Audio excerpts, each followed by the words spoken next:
বিসমিল্লাহির রহমানির রহিম। সুপ্রিয় বিবিএস পাস ও বিবিএ অনার্স শিক্ষার্থীবৃন্দ, তোমরা যে যেখানে আছো আশা করি ভালো আছো, সুস্থ আছো।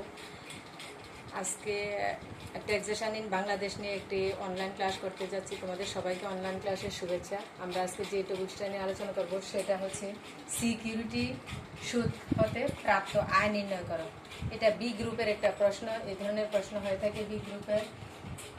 তো এখানে উদ্দীপকে যা দেওয়া আছে, 10% করমুক্ত সরকারি সিকিউরিটি 65,000। দেখাই যাচ্ছে 10% করমুক্ত সরকারি সিকিউরিটি। তো 10% 65,000 10% করমুক্ত কত হয়?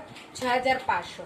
এবং এটা সম্পূর্ণ করমুক্ত বা সম্পূর্ণ অকরদার্য। যেহেতু কর মুক্ত, এখানে কোনো কর নাই, পুরো 6,500 বাদ যাবে। তাহলে টাকার ঘরে আর কিছুই থাকবে না। কর অগ্রিম সরকারি সিকিউরিটি সুদ আছে 5,000। আবার এখানে নিচে দেখা গেছে কর অগ্রিম সিকিউরিটি সুদ আদায়ের জন্য ব্যাংক চার্জ হলো আমাদের 425 টাকা। তাইলে কর অগ্রিম সরকারি সিকিউরিটির সুদ 5,000 থেকে কত বাদ দিতে হবে? 400 বাদ দিলে যা থাকবে 4,575 টাকা। এই হবে কর অগ্রিম সরকারি সিকিউরিটি সুদ। অনুমোদিত বাণিজ্যিক সিকিউরিটি সুদ 15,000। এখানে আবার অনুমোদিত বাণিজ্যিক সিকিউরিটির সুদ 15,000। এটা আদায়ের জন্য কমিশন দিছে 700 টাকা। আমরা জানি অনুমোদিত বাণিজ্যিক সুদের ক্ষেত্রে ব্যাংক চার্জ হয় 25/15, আর অননুমোদিত যেটা ওইটার ক্ষেত্রে হয় 25/10। তো এছাড়াও আরো কি আছে? বাণিজ্যিক সিকিউরিটি ক্রয়ের জন্য ব্যাংক হতে 6% সুদে ঋণ গ্রহণ করা হয়, ঋণের সুদ। তাইলে অনুমোদিত বাণিজ্যিক সিকিউরিটি সুদ 15,000। এটা থেকে বাদ যাবে কি?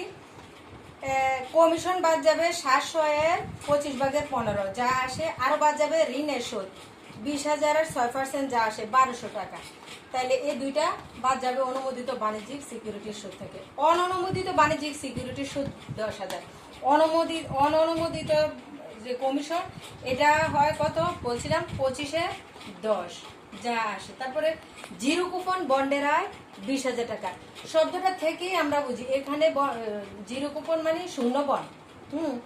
শূন্য কুপনে কোনো সুদ হয় না, এটা সম্পূর্ণই অকরদার্য হয়। তাহলে এটার ক্ষেত্রে আর টাকা থাকতেছে না। তাইলে ক এবং ওর ফলাফলে কোনো টাকাই যাচ্ছে না।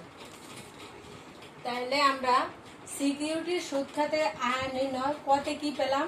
কিছুই পেলাম না। 6,500 থেকে সম্পূর্ণ অকরদার্য হয়ে যায়। করমুক্ত সরকারি সিকিউরিটি সুদ 5,000 অগ্রিম। এটা থেকে বাদ যাচ্ছে কত? কর অগ্রিম সরকারি সিকিউরিটি সুদ 5,000। এটা থেকে বাদ যাচ্ছে কি নামে? ব্যাংক চার্জ নামে 425 টাকা। আর অননুমোদিত 15,000। এটা থেকে কমিশন বাদ যাচ্ছে 700 এর 25/15 এবং ঋণের সুদ বাদ যাইতেছে কত?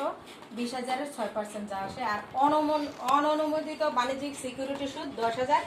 এটা হলো বাদ কমিশন নামে কি যাবে? 700 এর 25/10। এগুলি তোমরা জানো। আর জিরো কুপন মানে শূন্য বন্ড, এখানে সম্পূর্ণই এটা অকরদার্য, সব সময় সব কালে। তাহলে আমরা যখন এটা একটা ছক আকারে সাজিয়ে করব, আয় বর্ষটা দেওয়া আছে 2018-19। কর বর্ষ কবে হবে? কত সন হবে? আয় বর্ষের আগে হয় না পরে হয়? তোমরা অবশ্যই জানো আগে আয় হয়, পরে কর নির্ধারণ হয়। একটা ব্যক্তি বা একটা ব্যক্তির আয় নির্ধারণ হয়, আয়ের উপরে কর ধার্য করা হয়, আয়টা হওয়ার পরে করটা আসে। তাহলে আয় বর্ষ যদি 18-19 হয়, কর বর্ষ হবে 19-20। আমরা ছকটা সাজানোর আগে হেডিং এ লিখবো মিস্টার আবিরের সিকিউরিটি সুদ খাতে প্রাপ্ত আয় বর্ষ 2018-19, কর বর্ষ হবে 2019-20। তারপর এভাবে সাজিয়ে অঙ্কটা করবে, করে তার সিকিউরিটি সুদ খাতে আয় নির্ণয় করবে। এটা তোমাদের বাড়ির কাজ রইল। না পারলে তোমরা কমেন্টসে জানাবে। আমি তো বুঝিয়ে দিলাম। পরবর্তী ক্লাসে দেখা হবে, সে প্রত্যাশায় বিদায় নিছি। আল্লাহ হাফেজ, সবাই ভালো থাকবে।